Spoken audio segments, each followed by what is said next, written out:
Hello, everybody out there in UK crime book land. I'm here with Liz Nugent to talk about our latest book, Our Little Cruelties. If you could open by telling us a little bit about the plot, please, Liz. Okay, a little bit about the plot. It starts off with the funeral, and the first line of the book is, all three of the Drum brothers were at the funeral, but one of us was in the coffin.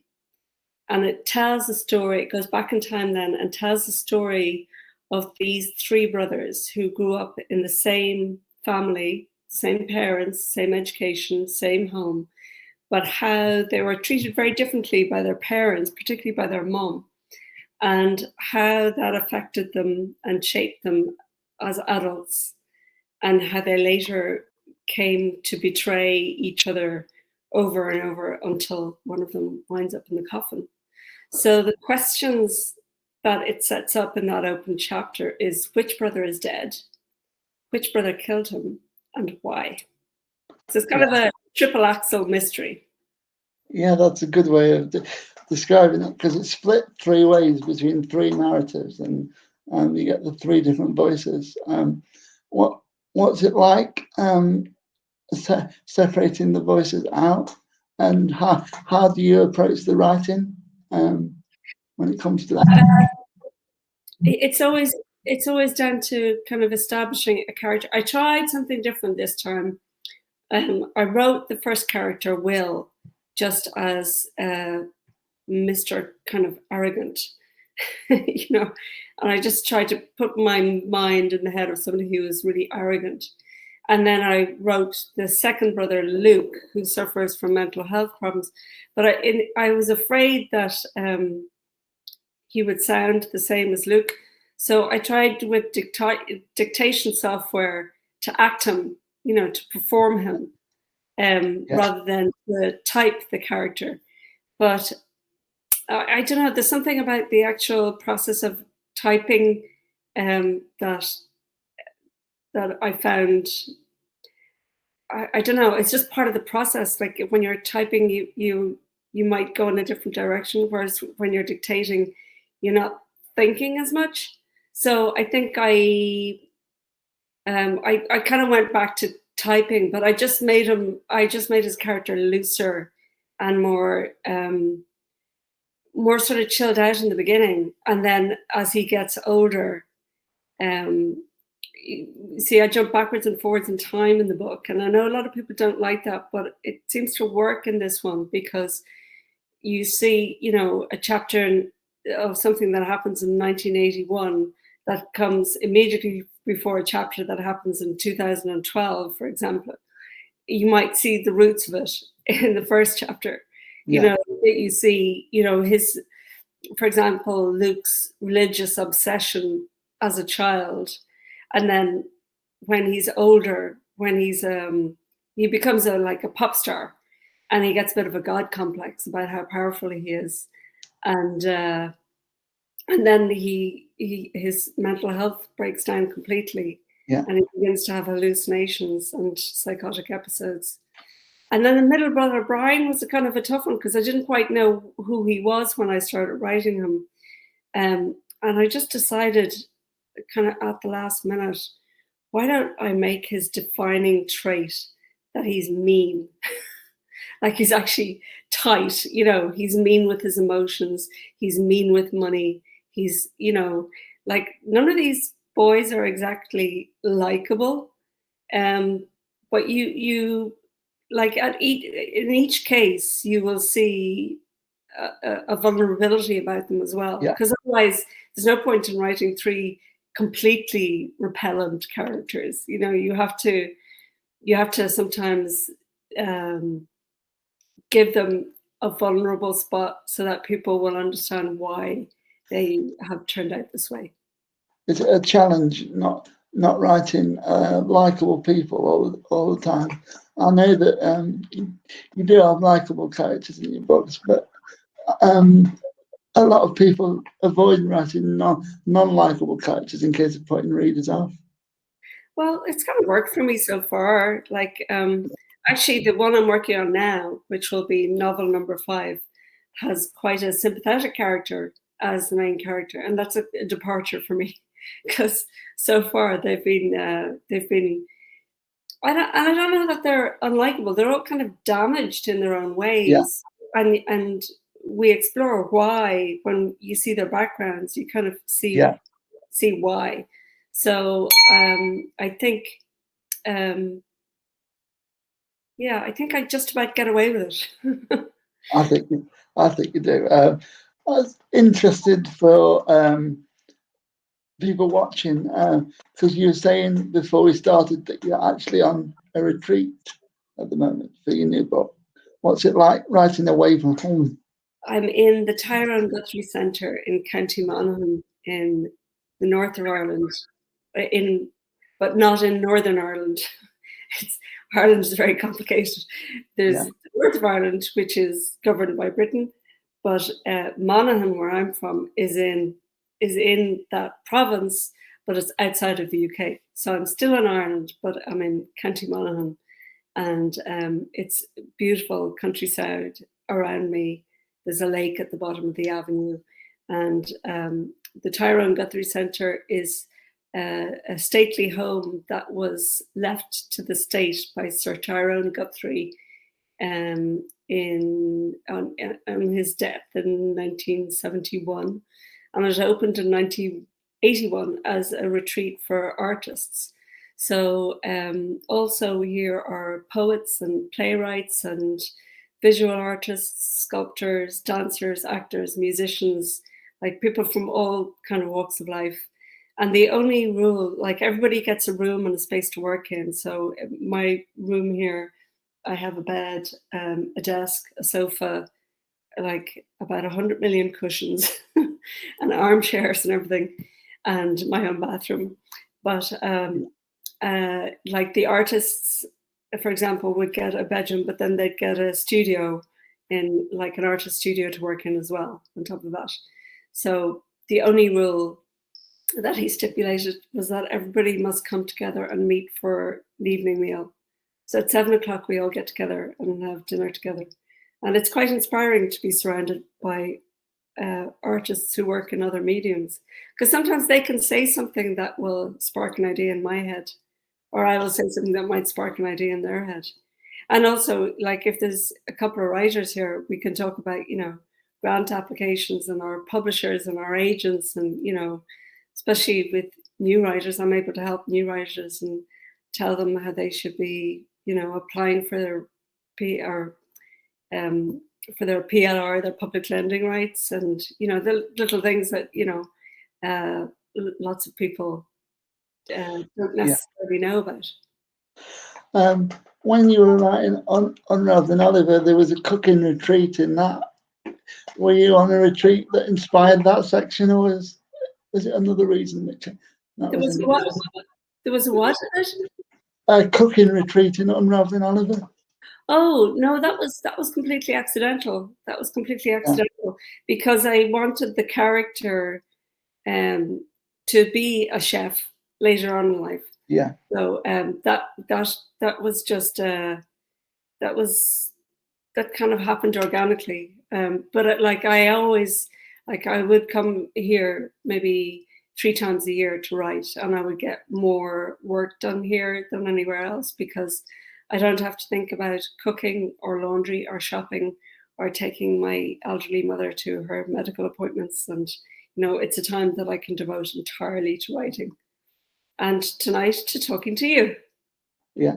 How often do you do interviews online from your room there? Because it must be Uh, difficult to get internet access. this is well, I have this is the first time this has opened this year because of COVID. It was only able to open last Monday, so I've been here a week.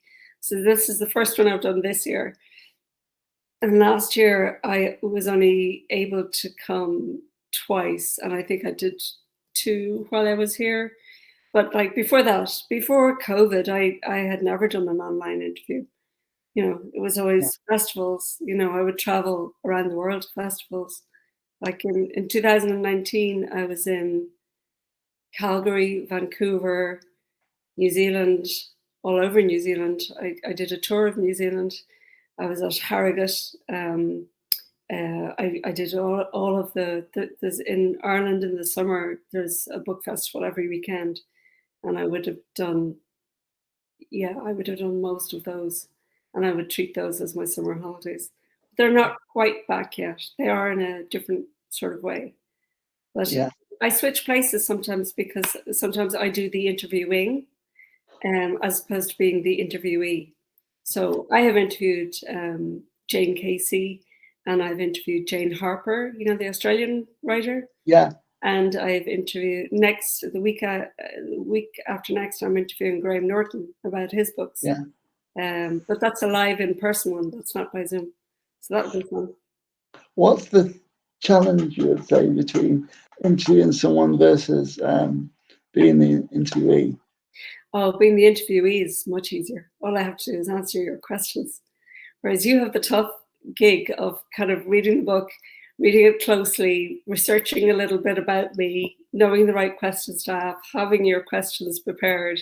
Whereas all I have to do is sit here and answer them. So you have a much tougher gig than me. Yeah. I must admit, the biggest challenge for me is to remember all the questions because I'm dyslexic and I haven't got notes in front of me. So it is quite a challenge, but I enjoy Right. I enjoy doing that. You must have an excellent memory. Yeah. What's the hardest question you've ever been asked or asked or asked an interviewee? It's not a hard question. There's a question I dislike the most is like, what is your writing process? Because I'm embarrassed about how shambolic it is. Because the answer is that I like when I'm not here, when I'm not on a writing retreat, it's very chaotic. Like there are some days I don't write at all, and there are some days I could write 3,000 words, and I don't. I've I've never really had a set routine. Like I'm not one of those people who gets up early in the morning and writes for 4 hours and then goes away and then comes back and writes for another 4 hours. I wish I was, because you know I would have a book a year if I did. But I'm not that disciplined. So yeah, I produce a book every 2 years, but Yeah. I think because I take my time over them. Like there's never a time. I don't know if this is true for all writers, but I don't think there's ever a time where you're fully clocked off because the story is always percolating in your head. So I Yeah. might be out in the supermarket and something will spark me, and I'll just make a little note on my phone and just kind of go, oh, because actually there was something that came up today about passports, and I have to find out what a New Zealand passport looks like, what it physically looks like, because a character gets one, a fake New Zealand passport in the book that I'm writing at the moment. So I need to know what that looks like compared to an Irish passport. With it being over a 2 year period, does that allow you to do more things like theatre and stuff like? Because I know you write for lots of different mediums at the same. Well, it's kind of the last 2 years have been very different. So you know, because of the pandemic, things have been very different because I had written one draft of a play that was supposed to go on this year, but because all of the theatres closed down and, you know, we haven't got a date of when they'll be reopening. But the producer I'm working with has a backlog of plays that she had commissioned over the last however many years. So mine will be pushed out. Probably won't get on stage until 2023, and I haven't had notes back from that first draft. Yeah. So I'll wait and see. Um, I liked it. She did say she liked it, but Yeah. I know there's work to be done on it. Like your first draft is never ever your final draft. When casting plays versus your audiobooks, the style must be a little different, but not that different. What's it like? Well, with audiobooks, we were talking about this briefly before we went live. With audiobooks, they're all recorded in London. And I am always terrified that they will get English actors with really bad Irish accents to play my characters. So luckily, because I have a background in I worked in theatre for 10 years and I worked in TV for 10 years. So I know in drama. So I know all of the Irish actors who are in London. And so I can more or less say to them who I want to play which part for audio things. For theatre casting, I would have some input into that. With TV casting, like we were tossing around names yesterday with a producer in Los Angeles, like big names that everybody has heard of, but I'm not going to say it because like everything is pie in the sky until like Yeah. they've optioned it, but you know, a lot of things get optioned and never get made. And I don't want to jinx myself by saying, oh, you know, but and plus it hasn't even been pitched yet. But they have to go in to the pitch with a list of names of actors who they think would be suitable. So again, I'm having to struggle with them and say, no, I don't think Tom Hiddleston would be right because he's not Irish. Because the Americans also mix up Irish and English. So yeah, I have to make sure that these three Irish brothers are going to be Irish actors, but big names. So that's exciting. Yeah. When looking at the three brothers, what made you decide to have one of them as a rock star? Because that's a very different angle than a lot of books I've read recently. Well, because they came from a family where their mother was like a show band singer. Show bands were very popular in Ireland in the 60s, 70s, up to about the early 80s. It's kind of like country singing. It's a style that's gone completely out of fashion now, and it's really, you know, anybody over the age of 80 might still listen to that type of country music. Um, but their mother was a country singer, so they grow up in a kind of a showbiz family, and they're used to you know glitzy dresses and you know. But when her son makes it as a pop star and becomes internationally famous, uh, in this story, his mother is extremely jealous because he attains the level of success that she never did. Like she would have loved to have gone to Nashville and you know made it big there. But yeah, it's quite a show busy family. Will, the older brother, is a film producer, and Brian eventually becomes an agent. So you know for performers, um, you know actors, singers, dancers. So yeah, I built it around the world that I know, Yeah. because that's my background. I worked as a stage manager in theatre, as I say, for actually more than 10 years, probably 15 years. I toured with Riverdance Yeah. all over the world for 2 years. And then I worked in TV. I worked on a couple of sitcoms. And then I worked for IFTA, which is the Irish equivalent of BAFTA, for a while. And then I worked on a soap opera for 10 years. So, and I wrote a children's animation series. So, yeah, I'm writing, like, I know that world quite well, and I know roughly how it operates. Now, there are scenes in Our Little Cruelties set at the Cannes Film Festival. So, and I have never been to the Cannes Film Festival, and there are scenes set in and around the Oscars ceremony, although we never quite Yeah. get there. But so, and I've never been to the Oscars.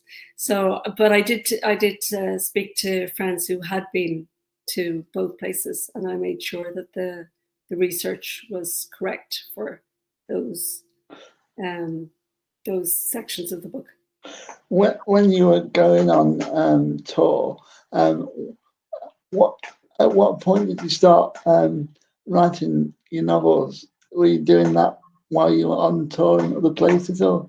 or No, did it just come afterwards? not really. That only came afterwards. It was only when I began working on the soap opera that I started writing for myself. I think because I was working on the soap opera not as a writer, and I found that really frustrating. I was more I was the administrative backup to the story team. So while I sort of could contribute ideas, I wasn't allowed to pitch ideas. And I found that really frustrating. And I just realized I have this story bug inside me that needs to get out. So I started to develop that, and I started like writing like short little pieces for radio, and then I entered a short story competition, and I was shortlisted for that, and I was very excited. But that short story I eventually developed into Unraveling Oliver, because I raised some questions in that first chapter. Yeah. Like in the first chapter, a man, middle-aged man, early 60s, beats his wife into a coma, and he's never ever laid a finger on her before. And at the end of that short story, you don't know why. You don't know, like, has he suddenly lost his mind? What's happened? So I decided to develop that and discover why. And that led me down all kinds of different routes and took me back to a vineyard in Bordeaux in 1973. And, it allowed my mind to completely wander and, uh, feedback and all the experiences I had had as well, because I did spend, while I was writing that, I did spend a week in a chateau in the south of France, in the Bordeaux area. So I just kind of thought, wow, I can't not put this in a book. So, but I placed it back in 1973, and I was looking at the history of the place as well, and it was a place where there were Nazi roundups. So that Yeah. became part of the backstory for one of the sort of more minor characters, but it was important in the book. What was the most favourite wine you probably picked up while you were there, or What's what? what was your most favourite wine that you drank while you were there, or tip or wine? My favorite wine. I'm not really a connoisseur, and I've actually just given up drinking. I've stopped drinking. So I'm just trying to think. Probably Saint-Emilion. Yeah. Very nice wine. Because like when you're researching things like that and on location stuff, it must become more of an arc of the story. Yeah, well, when you're on location. the research for the vineyard part of that is because that part of the book is when a group of students, when Oliver is a young man, he goes off with a gang of other college students to work in a vineyard for the summer. And so I had read an article about organic wine farming, or organic viticulture, I think it's called. And I realized that in 1973, they wouldn't have had, the machinery that they use today or the pesticides that they use today. So it would have been organic. So I just took key phrases out of that. Like, I didn't copy and paste, but I used that article I read about an organic wine farm, about an Irish couple who ran an organic vineyard it wasn't in Bordeaux, it was somewhere else in France. And I used the information from that. And then I picked up little things when I was there, like the thing about the rose, like at the end of each vine, they would plant a rose bush because that would keep the aphids away from the vines. Little tiny things like that, Yeah. can sort of make the story sound really authentic, as if I'd been there, as if I'd spent loads of time there. But I've never actually worked in a vineyard. Over the new book and Unraveling Oliver, as you said, you go throughout different times in the life of your characters, because your arcs are longer lifestyle thing. So why and what made you choose those time periods? Because you could have gone for any year. Or Well, yeah, our book covers the period from about 1973 up to present day. And I think that's because those are the years that I remember. Because I'm 53 now. So I yeah, was born in 1967. So my earliest memories would have been around 1973. Well, I do have a memory of being in my cot, actually. But I didn't put that in the book because that would be weird. Um, but so like events that happened in my lifetime, like going to the big Bob Dylan concert along with 80,000 other people, um, going to the Pope's Mass, which was a huge thing in Ireland at the time, because back then in 1979, Ireland was a fully Catholic country, whereas nowadays, I mean, I think the new Pope, whose name I'm not even sure of, is it Francisco? I think it's Francisco. He came to Ireland about 3 or 4 years ago, and I think 10,000 people showed up. Whereas when the Pope came in 1979, there was 1 million people saw him in Dublin. The population was only 3 million at the time, so a third of the yeah, population saw him in Dublin. And then he did 2 other gigs, masses, in Limerick and Galway, and they were huge events as well, like really really big events. So I think, yeah, those kind of experiences, I put those in the book as well. yeah. They did make a big influence on the new book. When you decided to focus on the maths, how long did that take to do that? As you're focusing on your own memories and things, it must be a bit Well, different. it was much quicker to write than writing the Cannes Film Festival or the Oscars, because I didn't have to do any research because I remembered it, or at least I thought I did.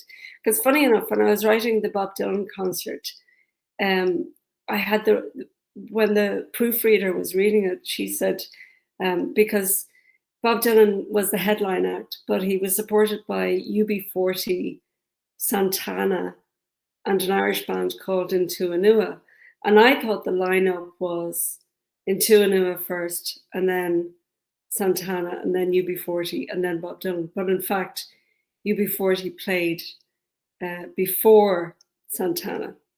And so I had that wrong, and it's wrong in the UK edition, and it's corrected in the American edition. But nobody's pulled me up on it yet. Um, Nobody's noticed yet. So That's all right. It's poetic license. I It's fine. expect a list of complaints after this Yeah. because now they all know. When you're talking to your other writer friends, what's the thing that you end up discussing with them that's the biggest challenge in writing? um, I think it's always it's usually sort of galling to see debut writers getting massive deals who've never written anything before, or or a lot of writers get annoyed about celebrities writing children's books, or celebrities suddenly popping out of the woodwork and writing children's books, because there's children's authors who are really struggling and would never get they won't get the press attention or the media attention that a celebrity will get. So there's a lot of sort of bitterness about that. But generally, I think the crime writing community in particular is very supportive of each other, and I think I think because we write about bad stuff and very dark stuff in our books sometimes, because we get it all out on the page, we're actually much more fun in real life, if I can Yeah, say that. Like we're more likely to be talking about dresses and hairstyles and what Kate Middleton is wearing. We're just very normal, very ordinary conversations. yeah, What's Alice doing? Matt Hancock. The usual the conversations that everybody else is having. yeah. What made me think of that was the murder mystery play that you ran with Imogen Church and stuff, and I've seen the pictures of that, and I must think, oh, Oh, was yeah, that was for Ruth Ware's launch, was it? yeah, yeah, Yeah, that was fun. We all dressed up in character and we were given a script. And my character was a drunken, titled English lady. So I just smeared lipstick all over myself, and I just decided she was an alcoholic. So I played drunk, but I did train as an actor many years ago. I went to the Gaiety School of Acting in Dublin, so it came in useful for the first time because I'd never actually performed anywhere before. So that was my first public performance, was playing a drunk woman to promote Ruth Ware's brilliant book, One by One. it was a brilliant book. I really enjoyed it. Yeah. What would you say is your influences from like the crime world when you're writing, or people you like to bring in? I think like the obvious ones, I suppose, like Ian Rankin and Val McDermott, although they write, police procedurals, whereas mine are more psychological suspense. So I would have to go back a bit further and say, Daphne du Maurier, Patricia Highsmith, Barbara Vine, like those women wrote really quite sinister stories, and I think that kind of fits with what I do. So yeah, those would be the, and also I'm quite influenced by TV, So when I watched something like The Sopranos or Breaking Bad, when you see these, like Tony Soprano is a murderer and a mobster, and a drug dealer, and he's the kingpin of this family of criminals. But he's very appealing because he's so vulnerable. All he wants throughout that entire series, and even after she dies, all he wants is for his mother to love him. And that could be said of Oliver in Unraveling Oliver. It could be said of Luke in Our Little Cruelties. That there's no matter how bad a character is, if you can show their vulnerability, they're more likely to appeal to the readers in some way. What would you say is Luke's most appealing attribute that people have said in the review? He's so damaged. He's so vulnerable. Like Luke is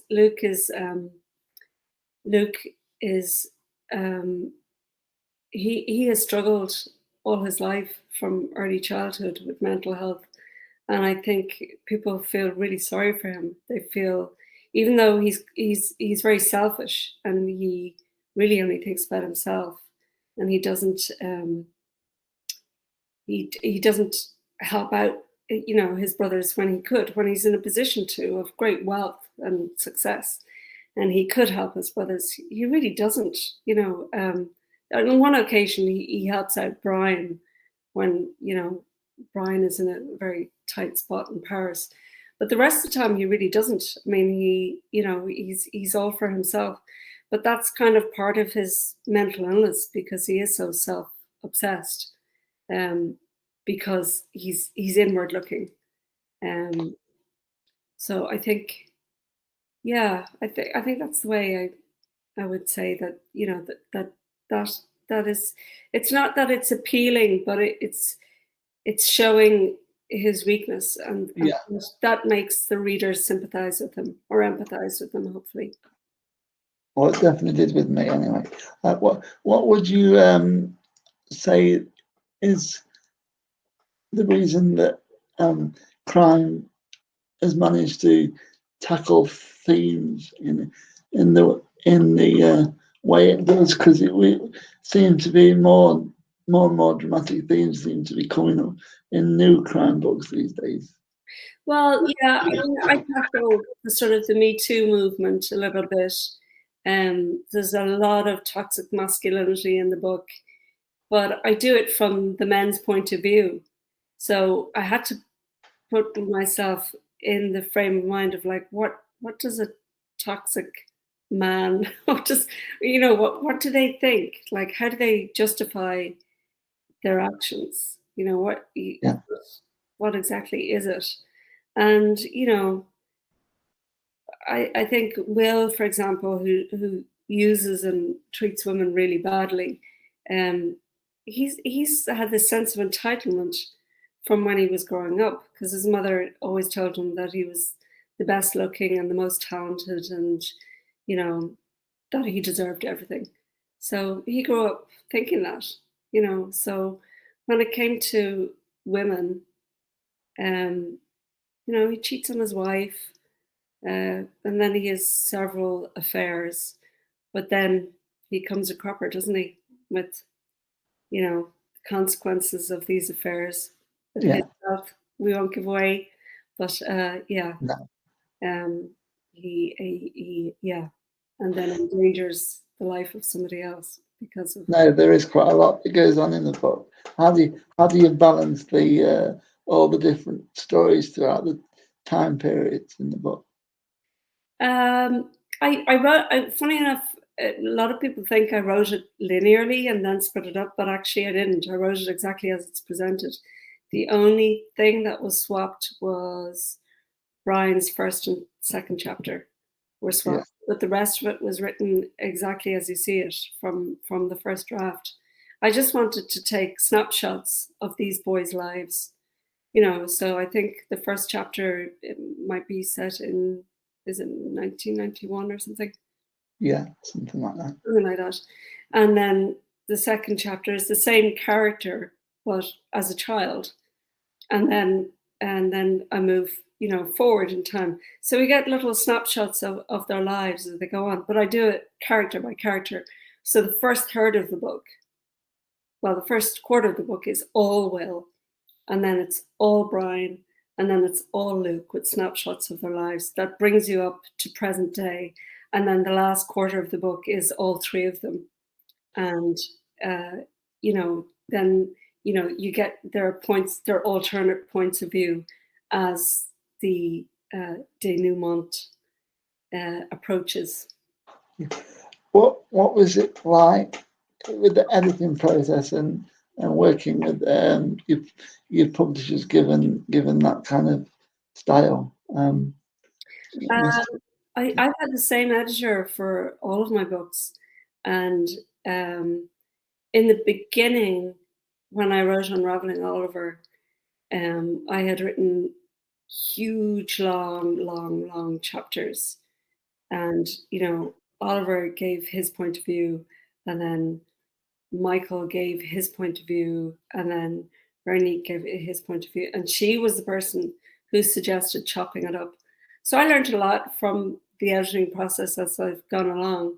So now I do it automatically. I don't write big, long chapters. And in the book I'm working on at the moment, they're specifically very short chapters because I think long chapters can turn readers off, and particularly I think readers have shorter attention spans now than they used to because of Twitter and Facebook, and there's too many other distractions, there's too many things going on, and I want my readers not to put the book down.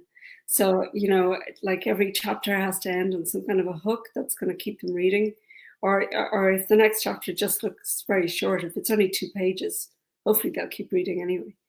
So, that's my little trick, I suppose.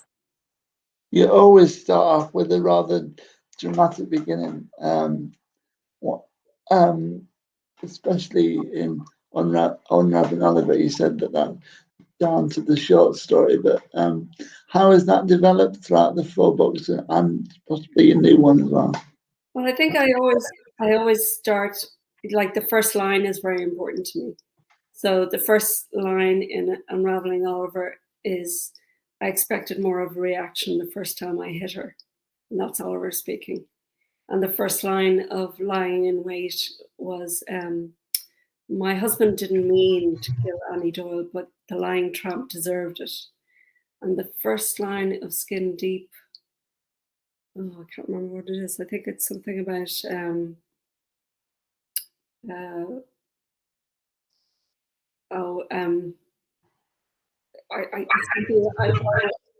something about rigor mortis.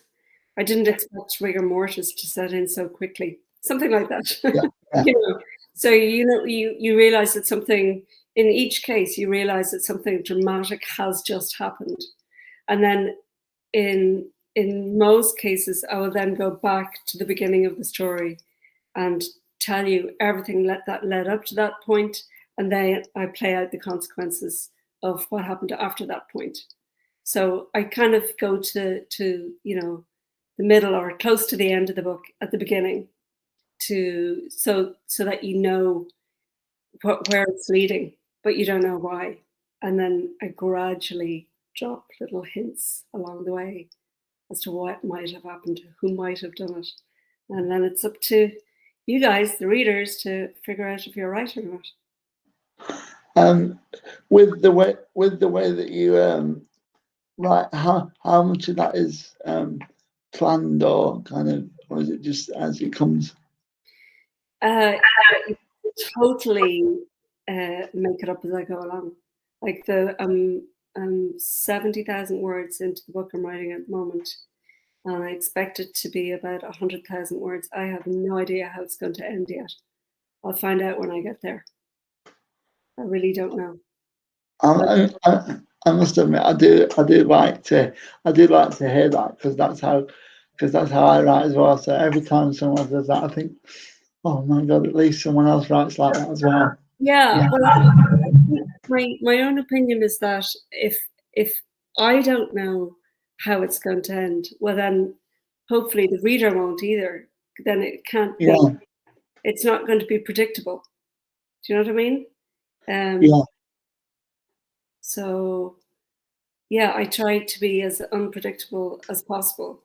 And like if I'm coming to a scenario and I've got a character and he's done something, and his next action is obvious, well then he'll have to do this.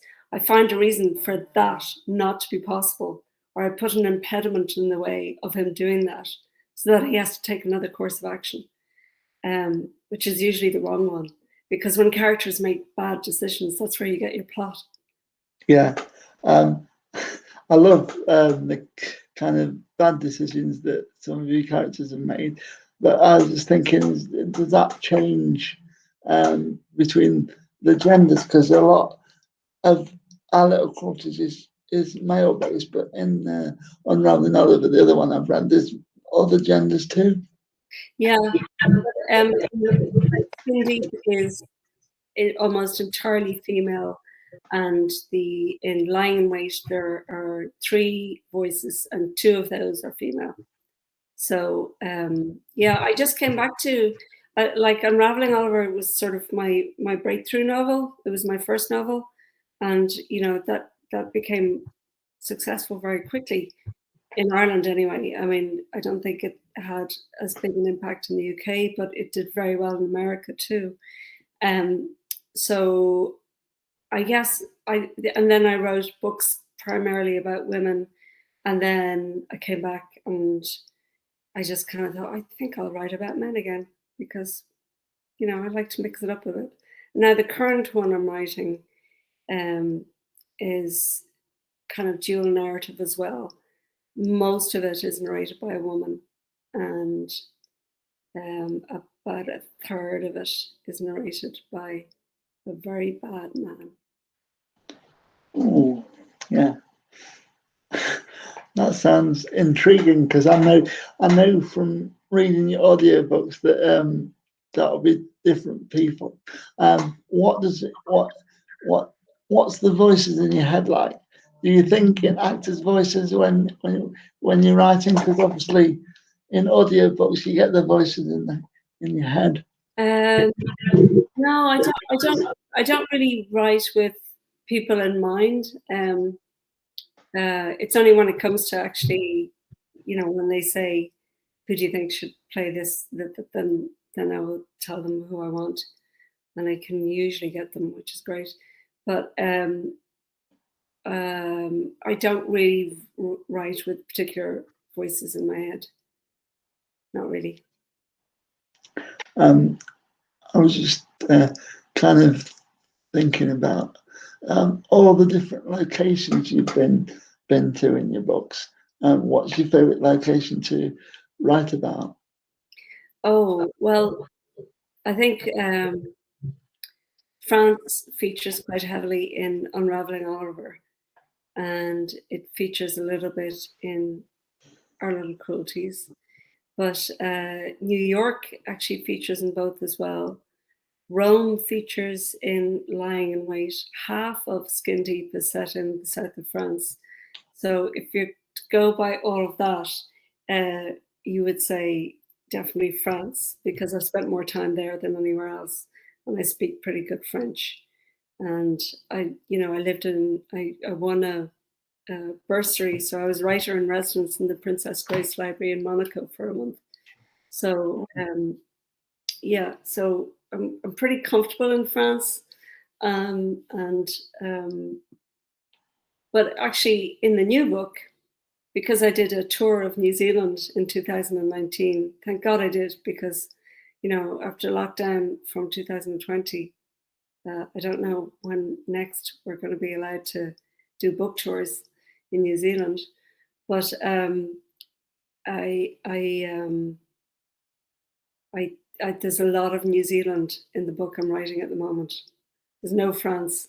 There's a small village in the middle of nowhere in Ireland, and then there's New Zealand. Uh, One together. when you go to like somewhere in New Zealand with lots of empty land and places, it must give you lots of imagery to write from. How do you decide what imagery to focus on when Well, doing it?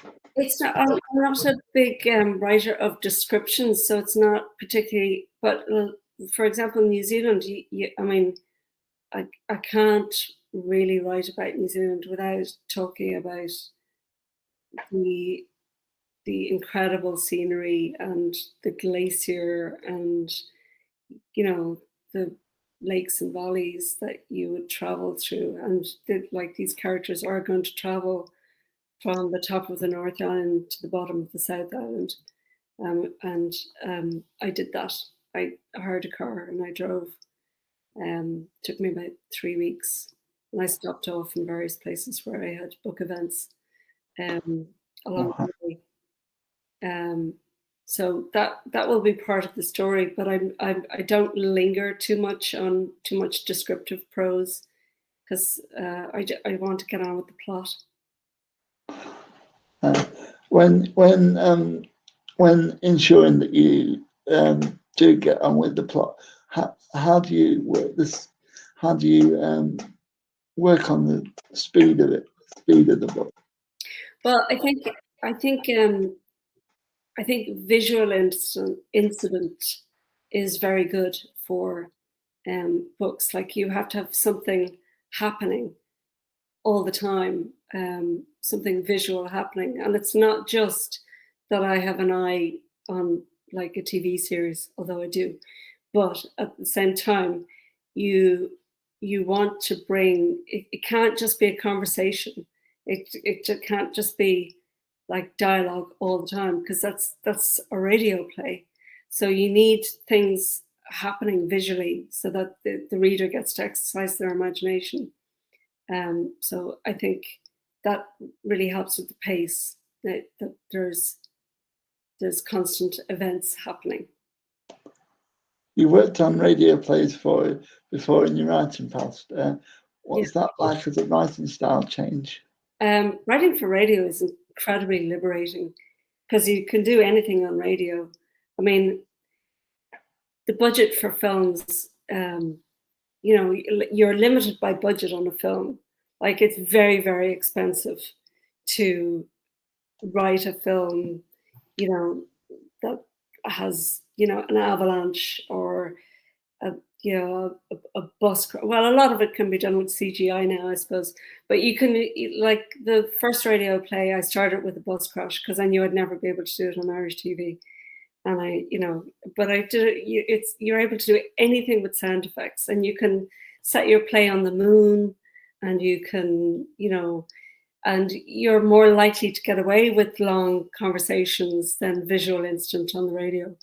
But at the same time, I think that's a waste of radio as a medium, because if you're writing a radio play, you really can let your imagination go anywhere, and you can set it anywhere at any time, and you can write very dystopian stuff set in the future. I've judged radio plays as well. I've been on judging panels for radio plays, so um, I always think you can be much more experimental on radio than you can in normal fiction, because it just works so well, because sound effects can give you anything. I mean, one of the radio plays I wrote, there was a scene set in a morgue, and you really have to think with your ears. You know, you really have to think, you know, okay, so what would a morgue sound like? So I added in sound effects. So you have to list all the sound effects that you need. So, okay, the hum of refrigeration, you're going to need that. You're going to need, because there won't be any carpets. So there's going to be tiled floors. So everything's going to be echoey. So if you have footsteps, the footsteps are going to be echoing. So echoed footsteps, tiled floor, that's another one. And then, you know, there's offices there as well in a morgue.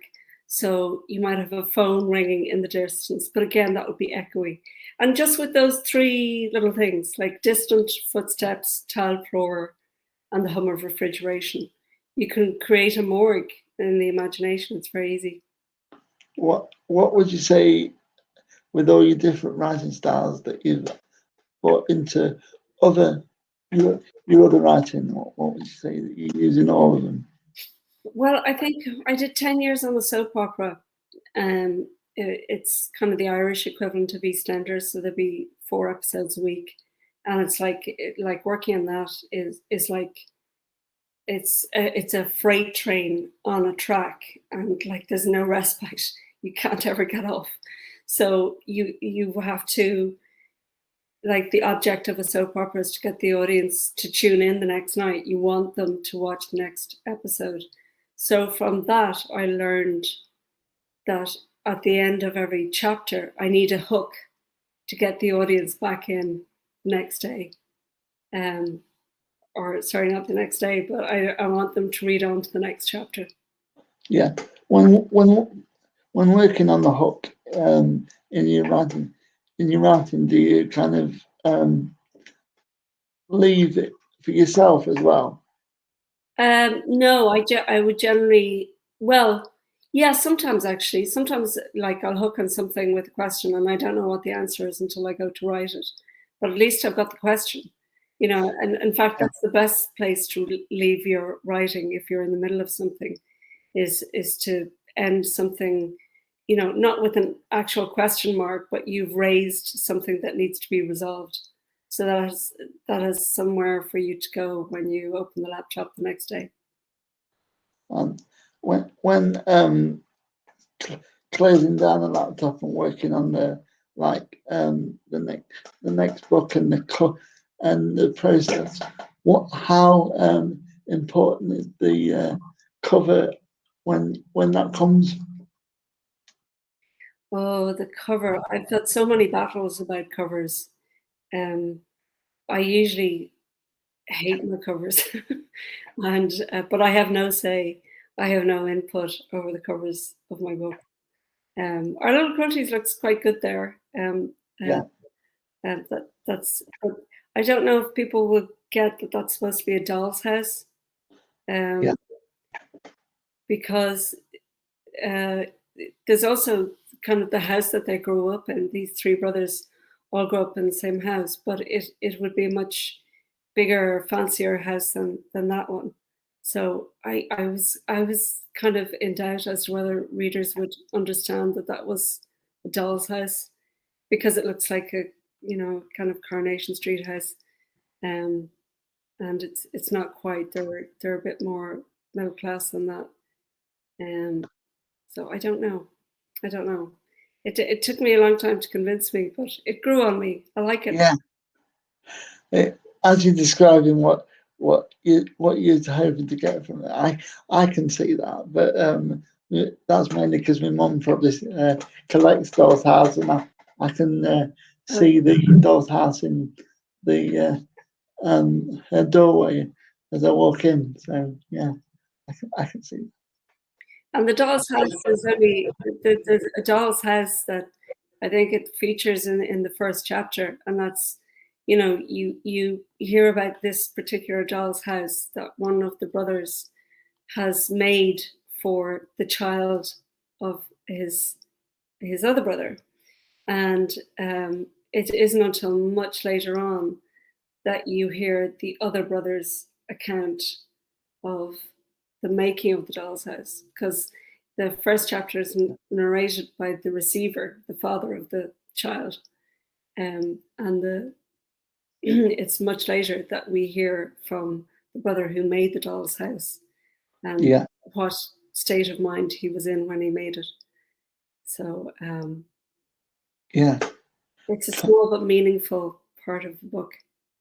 yeah. It's a very quite a nice little part of the book. What would you say was your favourite chapter to write? Or, Oh, let me see. Favorite chapter.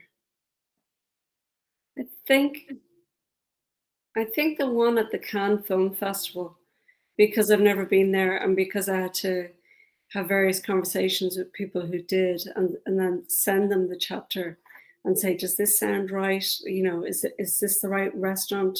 Where would be the really upmarket restaurant that they would go to, or where are different things held, and what are the screenings like, and how many people would attend this screening or that screening, or so it was that was fun to write because I had to do a lot of work. I think there's some chapters that are easy to write, but they're not fun. But it's fun when you get the research back, and because then oh, right, this is going to sound authentic because I've talked to somebody who's actually been there. Even though, like, the Bob Dylan concert was really easy to write because I was there, and I got it wrong.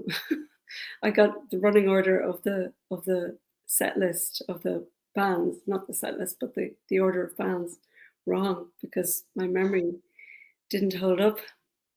yeah.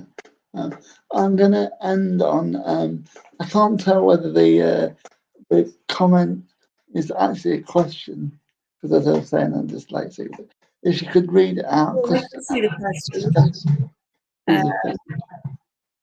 Andrew in Nottingham asks, are my books available in libraries and on audio, please? Yes, they are, Andrew. You can go into your library and you can order them, or you can just phone your library and check if they have them in stock. And if they don't, you can order them. I'm very supportive of libraries, and I spent a lot of my childhood in libraries, and it was really where I learned my own love of books. So I'm delighted that you support libraries rather than the big warehouse place beginning with A. Yeah. And let me see. Oh, Andrew again says, when you are not writing, who is your favorite author who also writes crime novels? That's a really tough one because there are so many really good, classy crime writers out there. I would say I love Jane Kerrigan's, for police procedurals. I love Jane Casey's Maeve Kerrigan series. I love Val McDermott's. I think I prefer her Karen Peary series most of all. And I love Rebus. Ian Rankin, you can't go wrong with Rebus. He's such a grumpy curmudgeon, but we all love him. And then for psychological thrillers, Jane Harper, the Australian writer. I think she's extremely talented.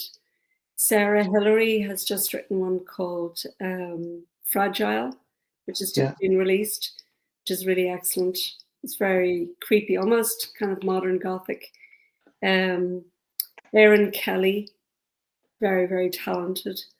Her new book, Watch Her Fall, is set in the world of ballet, and it's very twisted. It is. You will never guess.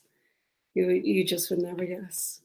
It definitely is twisted. I really enjoyed that. And for anyone who wants to find a little bit more about that is in our archives somewhere. Yeah. Good.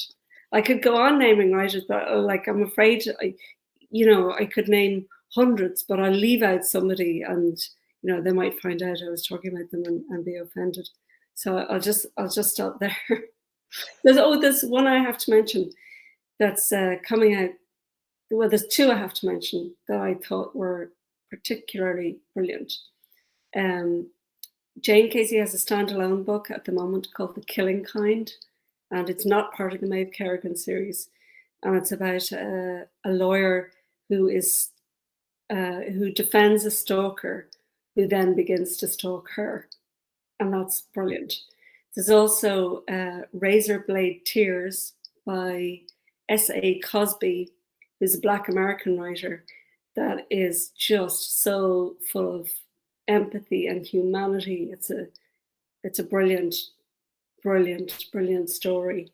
And that's probably my crime novel of the year. But there's another one called the 56 Days by Catherine Ryan Howard. And it's set during the first 56 days of the lockdown.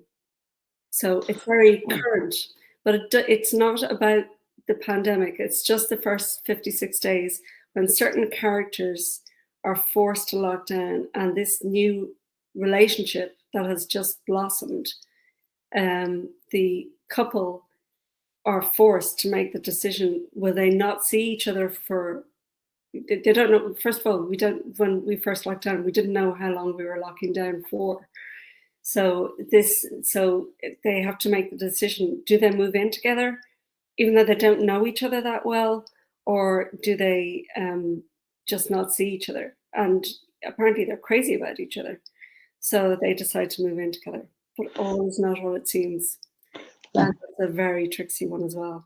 Thanks so much for those great tips, and hope to see you soon in face-to-face at some festival somewhere.